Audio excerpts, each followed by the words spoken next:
After working in human services for many years, my career shifted to writing and administering grants. For over 13 years, I wrote local, state, and federal grants ranging from $500 to several $1 million with a success rate of over 80%.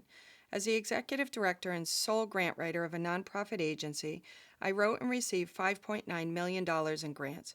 I've also served as a federal grant reviewer for 4 departments, and I reviewed and scored over 31 million in national grant applications. I became interested in grants early in my career when I was working with homeless, runaway, and gang-involved teenagers and low-income families. I quickly learned the importance of gathering data and having realistic and attainable goals for programs. I realized I wanted to be the person who was developing and designing the programs. Soon after that, I had to write a couple paragraphs about the work we were doing for upcoming grants, and that is how my career in grant writing began. Now we will discuss the actual parts of a grant. The first part is the application. Most local funders will provide a form that needs to be completed, or it may be an online system where you input your answers. Usually the application will consist of questions such as who the contact person is, usually the executive director, the amount of money being requested, information about the agency and the target population, and specific information about the program or services you plan to provide. A state or federal grant does not usually have an application form. Instead, there is a large section called the narrative. For the large grants, the narrative section can easily have 10 to 20 tough questions that need to be answered. For local grants, the narrative section is usually incorporated into the application form and consists of a couple questions such as the mission, history, and accomplishments. The funder may also request an agency budget, a budget for the program, and other funding sources. Since most funders have an online application where you upload specific documents, you usually don't need to worry about any order to arrange the attachments. For funders who want a paper application or a PDF copy of the entire application, the RFP will usually list the order in which they want all the documents submitted. If no specific order is listed, the first few pages should be a cover letter, then the application, which is followed by the documents in the same order they were mentioned in the RFP. Here is a chart of the items you will need to gather before you begin writing a grant. Everything with a white background is needed for your local grant applications, and I've grayed out items that are needed for the state and federal grants.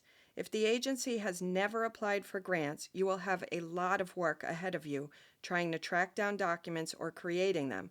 We will review each item in detail in the next few slides, and I will give you examples so it is easier to understand. Collecting or creating everything before you start writing grants will save you time, energy, and a lot of headache. And having the documents readily available will make you faster at applying, which allows you to work on more applications. I want you to become familiar with each document and ultimately be able to find or create it. For the rest of the webinar, I've made up a pretend company called ABC Incorporated, Abilities Build Community, and pretend programs we will use as examples. Probably the easiest item to gather is the contact information for the authorized representative of the agency. This person is usually the executive director. If it is a small nonprofit that doesn't have staff, the authorized representative may be the chair or president of the board of directors. Find out who the authorized representative would be, and then make sure you have his or her formal name, title, mailing address, phone number, fax number, and email address. The next item is the agency's mission statement. Ideally, the current mission statement is on the agency's website. It is normally a brief sentence or phrase that quickly lets others know what the agency is committed to for its work, values, and goals. In case the mission may be changing soon, you want to know when is the last time the board of directors reviewed the mission statement, and is the board scheduled to do any strategic planning soon, which could possibly change the mission statement. You will see the words mission or mission statement interchangeably in RFPs. Here is an example of the mission statement for my pretend company, ABC Incorporated. The mission is to increase literacy and transform the lives of at-risk teenagers through community partnerships. Many mission statements start with the word to. It's a brief action statement that is easy to remember, states the purpose of the organization, and gives a quick summary of what the company values and strives for. If a brief history is not on the agency's website or not available, write a 3 to 5 sentence paragraph about the history of the organization. When did the agency begin? And if it is important to the current mission, how did the agency start? What year did it incorporate? Where is it located? Where and for whom are services provided? What types of services are provided? If the agency has several different programs, you may want to include when each of those programs began. Here is an example of an agency's history. I list who formed the agency, when it began and how it began, and when it became incorporated. I've also included an overview sentence about the number of programs the agency provides. Most applications that are online will limit how many words you can use for each answer, so a few sentences as the agency's history is usually plenty of information to start. If the funder offers more space, then you can provide more information. As the grant writer, you can ask the executive director for a list of accomplishments. If he or she doesn't have a list, you want to learn about the programs and then write short paragraphs about each. The paragraph should give a brief overview and description of the services provided while highlighting the accomplishments. The accomplishments should focus on the results or outcomes of the program and need to be measurable, which means you give numbers or percentages. This is an example of the types of paragraphs I would write about each of the agency's programs before I apply for a grant. As an RFP becomes available, I would fix the number in the last sentence, which is bold and underlined, with the most up-to-date numbers of people served. Then I can copy and paste the paragraph or paragraphs into the application. If an RFP allows enough space and is asking for the agency accomplishments, I can copy and paste all of the paragraphs. Your mission statement, history about the organization, and accomplishments are all considered part of the narrative, and local grant applications may ask two more narrative questions, which are the target population and the purpose. The target population is the total number of clients to be served. Some grants may just want a total number. Other grants may want more information, such as the city or area where you will find the clients. The purpose is your overall goal of the program. Most of the time, local grants do not request goals and objectives, but it is always needed for state and federal grants. In case a funder requests it, here is an example of goals and objectives for the higher program. Each of the objectives can potentially be a source of data, also known as an outcome measurement. One thing to keep in mind is, if I submitted this in a grant application and it was funded, how would I keep track of the data to later include in a report to the funder? Well, before you start writing grants, you want to make sure the agency has a way to keep track of the data.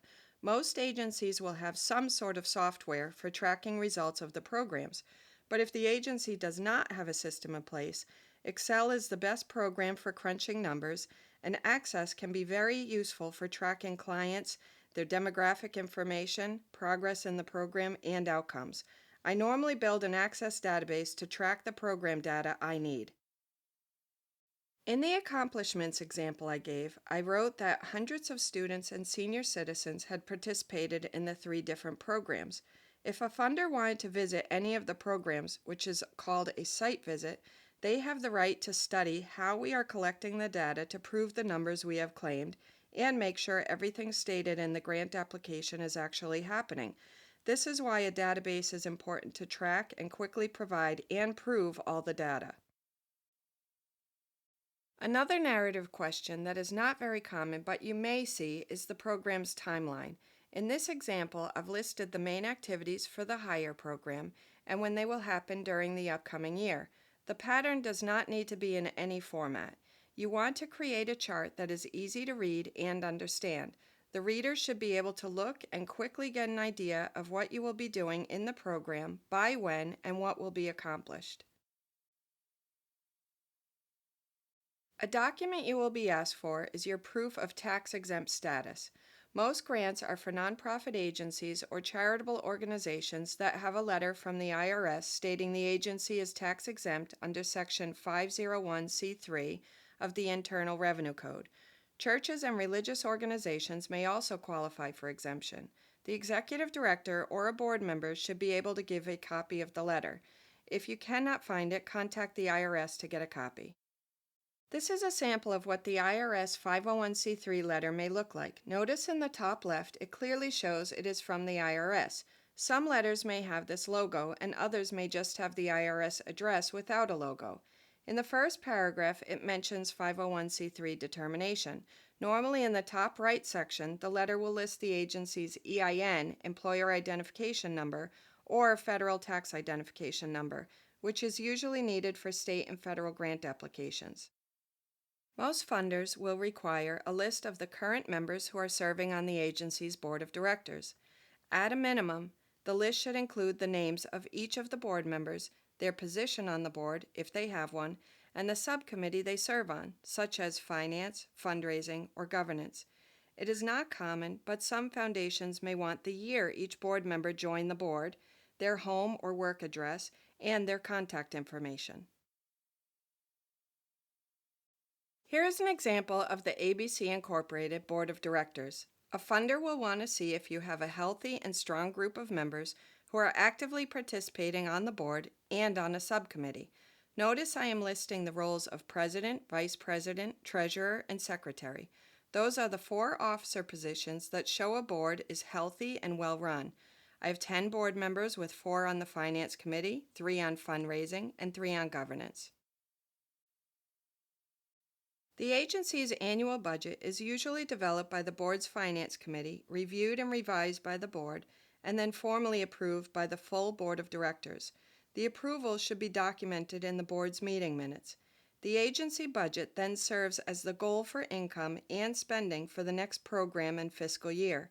Some agencies run on the calendar year of January to December, others run on July to June, or October to September.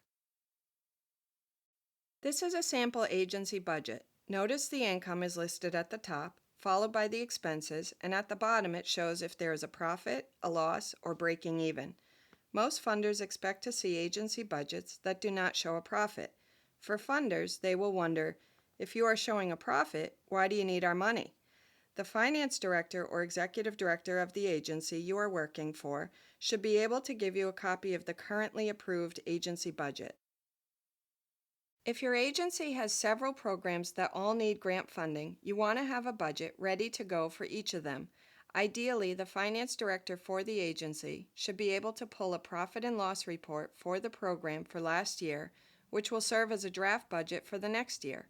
But if nothing is available, figure out what the income and expenses were for last year for each program, and then make any needed revisions for expenses such as expanding or downsizing, and make a realistic guess for income. This is a sample program budget for the Hire program. As you can see, it is heavily funded by federal and state grants. There are also some corporate and individual donations that support the program each year. Did you see that the program creates its own income by charging a program fee? The funder would see there is a high payroll expense and would probably expect to see a full list of staff members that support the program. And notice the net income at the bottom is 0. Most funders want to know they will not be the only ones supporting a project. They want to see that you have requested funds from other foundations and that you've received a commitment from them. They want to see that you have continued to ask for resources and are proactively working hard to keep the program going. This is called sustainability. Funders want to know, after our funding dries up, how will you sustain the program? How will you keep providing the services? This is an example of a list of other funding sources for the Hire program. In the previous program budget slide, we saw that the annual budget for the Hire program is over $500,000. Looking at this chart, a reviewer will see that we've been able to secure a lot of money already and are continuing to ask for funds. Also, a reviewer may see their competitor, another bank supporting the program, which may create some healthy competition between funders. Some funders may ask for the agency or program brochure. Since brochures can take up a lot of time to put together, it is wise to already have a PDF version that you can easily upload or print and enclose in a mailed application. If you do not have an agency or program brochure and the funder requests one, definitely take the time to create a brochure. You can even ask a high school student to put one together, and it may count towards his or her community service project. Here is an example of a front and back trifold brochure for ABC Incorporated that explains all three programs. Ideally, you do not want to have anything on the brochure that will continually change, like the total number of clients who have been served each month or year, since those numbers will keep changing. Or if you have a program that has high turnover in staff, it's best not to list the staff members' names. List the main contact phone number, email, website, physical address, and information about the programs. The next few slides are items that may possibly be requested but are not common for local grant applications. When an agency goes through an annual audit, the firm providing the audit will normally produce several documents. One of the documents is the financial statement. Sometimes there is a lengthy version with many pages and a brief version with less pages. You want a copy of the brief version for your funders. Keep copies of the most recent and the prior year financial statements. The Board of Directors is responsible for 3 to 5 year future planning for the agency. Together with input from staff, community members, and stakeholders, the board members create the agency's strategic plan. The strategic plan gives the blueprint of where the agency is going. It assesses the agency's relationship with the community, strengths, areas for improvement, lists various goals and objectives, ideal completion dates, and who is responsible. It should be a supporting and evolving document. A less common request is for the agency's Articles of Incorporation, also known as the Certificate of Incorporation or a corporate charter. What the funder is asking for is a copy of the legal document that was filed with the Secretary of State to create the agency.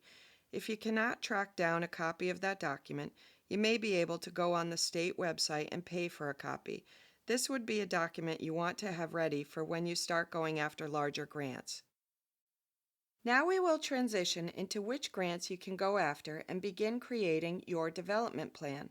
The first thing I want you to do is create an Excel document where you will list the names of all of the local banks and credit unions in your area. For now, we will keep the list to local funders versus large banks, since the local funders are more interested in supporting local causes. By keeping it local, I want you to increase your chances of getting an award and boost your confidence as a grant writer. The next thing to do is add all local chambers of commerce to your list. Add the names of any large businesses that are in your area. Add the names of any temples, churches, synagogues, and mosques, and add the names of any local philanthropic groups such as Lions Clubs, Rotary Clubs, United Way, and women's organizations. Some regions have agencies that provide administrative support to several private foundations, and they give out grants. Add any of those agencies to your list. The next time-consuming task will be to search for and visit and study the websites for each business you listed. The words you are looking for on the websites are foundation, giving guidelines, gifts, and community involvement. If you find the word foundation on their website, that will then bring you to another page where you need to look for the types of local causes they will support. On their foundation page is where you will find the RFP and see if it will be a paper or online application. Once you've located the RFP or link to the online application, you want to look for a few more things. Do you think they would support your mission? Is the service you provide one of their focuses? If yes, the next thing to look for is their due date or due dates. Some banks give grants twice a year or quarterly. In your Excel spreadsheet, jot down when each foundation's grants are due. Ideally, the due date should be in its own column so you will be able to sort your list to help you prioritize your efforts. As you are on each of the Foundation's websites and find their funding priorities, if they clearly would not be interested in your project, don't delete their name from your spreadsheet. Instead, color-code it for businesses you will not approach. That will save you from second-guessing yourself and restudying their website later. You also want to look for how much they have given other agencies in the past, if they've funded similar projects, and make a note for yourself of how much you could ask for. For my sample development plan, I've listed the funders' names, websites, due dates, and how much I could potentially ask for. I grayed out one funder because it wasn't a good match. I set up a filter at the top so I can easily sort or filter to find what I'm looking for later. In Excel, if you highlight the header row, click on Data, then click on the Filter button, it will add filters at the top of each column. It's easy to take off too. Just highlight the row again and unclick the Filter button. You've found a grant that looks like a good match between what the funder wants to support and what you can provide with your program or project. Now what? The next set of slides will be a review of what you've already learned. Remember two things. The RFP provides the language and structure of the grant, and the funder's priorities is what you need to repeat back in your application. When you explain the work your agency will do, you are demonstrating how your work fits in with their priorities. Many funders now provide a brief online test to determine if your agency is eligible to apply for funding. If you pass the test, the system will connect you to their application portal where you will need to register and start the application. The questions may ask if the agency is a 501c3 organization. Does it provide services in a specific city, state, or region? And it may ask if the agency is requesting funds to provide certain activities that are not allowed. If you answer the questions incorrectly, you may get booted out of their system. But if you know your agency should be eligible, try getting back in and pay close attention to how you are answering the questions. Some of the questions may be written in a way that is easy to misunderstand. Usually the systems are open, so you won't get blocked if you try getting in a second or third time. Once you get in, jot down any username or password you create, since you will go in and out of the system several times. It's really exciting when you find a grant that is a good match, but before you start writing, slow down for a second and think, what is your strategy for time management, prioritizing, and planning?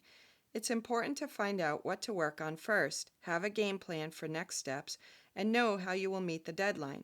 Since I already knew the needs for each of the programs, I did not lose any time planning what I would do with the money. The first thing I would work on was the budget, since that seemed to take up more time. If you were recently hired as the grant writer, well before you start working on any grants, you want to be very familiar with each of the programs. Seeing the program firsthand and meeting with staff would be ideal. In addition to knowing the history of the programs and the accomplishments, you also want to know all of the services that are provided, what goals are easily met, and what obstacles staff deal with to provide those services. This learning period can really slow you down if not done before you start writing grants.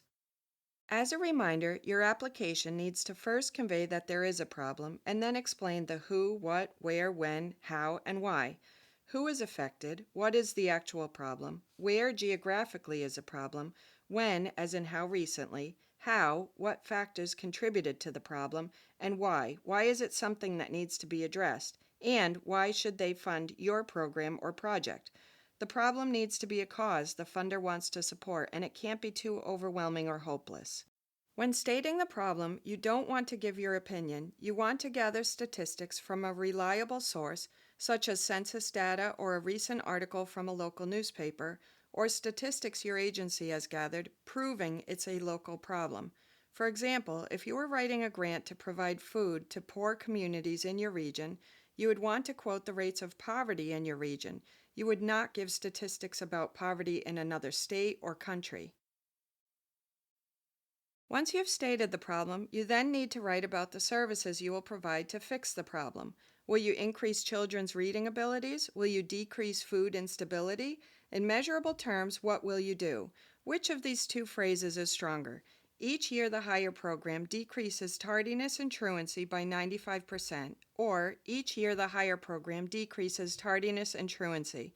Notice how adding the percentage lets the funder know you've been tracking your success and will reach your goals.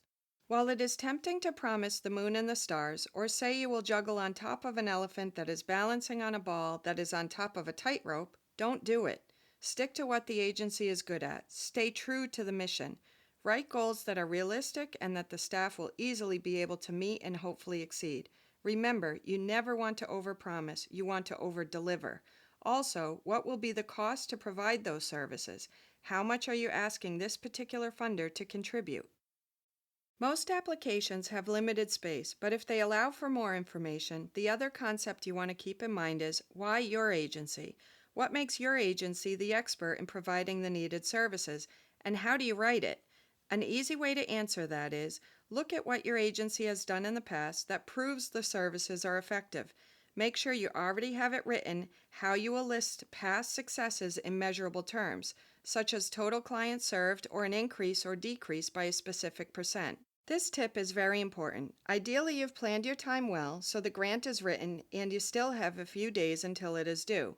At this point, you want to put everything aside and stop looking at it. The next day, look at it with fresh eyes or try to see your application from the reviewer's perspective. Look to see if you missed anything. Proofread every detail to make sure everything makes sense and is grammatically correct. You can even have someone else look at the grant before you give it to the authorized representative. The final step is to have the authorized representative sign the forms. Then you want to scan the entire document and save it for your records. Upload the application and save the confirmation that it was received, or send the printed packet in the mail as certified mail. As you finish, you can think you will always remember what you wrote, but as you move on to other grants and the months pass, you can easily forget what was promised. So make sure you keep a copy of the application before you send it. Let's fast forward to the future. We're at a point where you have submitted several grants, but how are you tracking them? Here is a sample applications spreadsheet. As you write the grants, you need to track the date you applied, who you applied to, which program will be supported, what you applied for as a brief description, how much you requested, and has the grant been awarded or not. It's also important to track the date the grant is awarded and the date you receive the funds to help organize grant years for the auditors. Notice I built the application spreadsheet with filters in the top row so it immediately becomes a useful tool for me. Imagine this is a list of 20 grants. If someone asks me what grants I applied for during a certain period, I can sort by the date applied in the far left column and get that information quickly.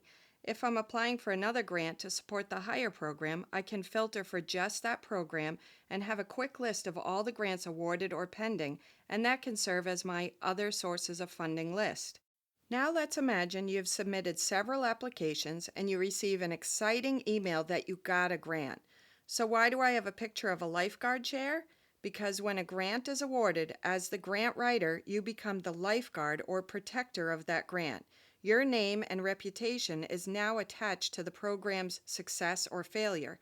Immediately, you want to review the application that was submitted, know what was promised and what is expected, and make sure everyone knows their role.